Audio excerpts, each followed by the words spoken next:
Today on the show, we're going to be talking about book-to-movie differences in Scott Pilgrim versus the World.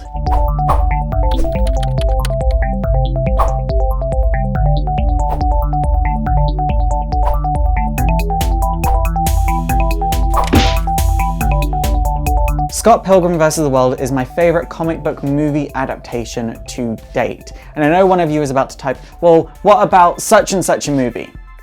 Let me just repeat it for you.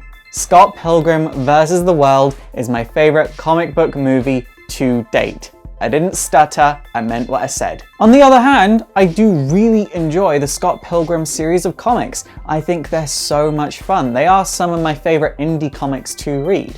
But there are some key differences between the books and the movie, and we're going to talk about those today. So the character of young Neil, I find, is very, very different in the movie to the books. Young Neil in the books is a lot more quiet and is a bit more reserved, if I'm honest. He seems to just sit and observe situations a bit more rather than being out of it. He wasn't as much of a comedy character as he was in the movies. At one point, he's not even considered a friend of the Sex Bob-ombs, he's just considered their biggest fan, next to Knives. In addition to this, when Knives and Neil start dating, it's for two totally different reasons in the movie to the book. So in the movie, Knives dates Neil to try and get back at Scott for going out with Ramona.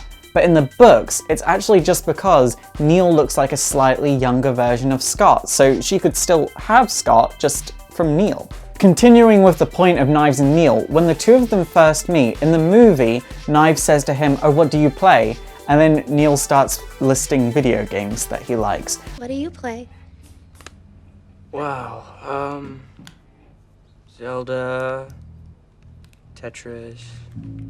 That's kind of a big question. Whereas in the books, Neil just says, "Oh, I don't play an instrument." So moving on to the first evil ex, Matthew Patel, I think he was. We'll just call him Patel for now, just in case I'm wrong. Now, Patel in the movie was quite hard for Scott to defeat. It was like a big fight, Scott defeated him on his own, and yeah, it was a whole thing. In the books, things didn't quite go down like this. So in the books, Matthew Patel was actually very, very easy to defeat, and Scott didn't fight him on his own. He actually had help from all of his friends. So the clash at Demonhead actually had another bandmate called Lynette. She was incredibly silent in the movie. Like, I don't even think she had any lines whatsoever. She did a lot more in the books. Todd would actually be cheating on Envy with Lynette, and this entire plot was left out of the movie. And I understand why they do this due to time constraints, and they really just want to keep all the focus on Scott and Ramona's relationship. They don't really have a chance to go off into other people's relationships. But at the same time, I really did love that plot, and I wish I could have seen it done in live action. The clash at Demonhead also had a few other differences, most notable in my opinion being that in the movie, Todd actually punches the highlights out of Knives' hair. In the book, it's actually Lynette that punches the highlights out of Knives' hair. I think this was done because the whole cheating plotline was taken out of the movie, so they did need to find a way to make Todd seem like a bigger arsehole than he already was. Now, the time frame. Two totally different extremes. The books take place over the course of a year.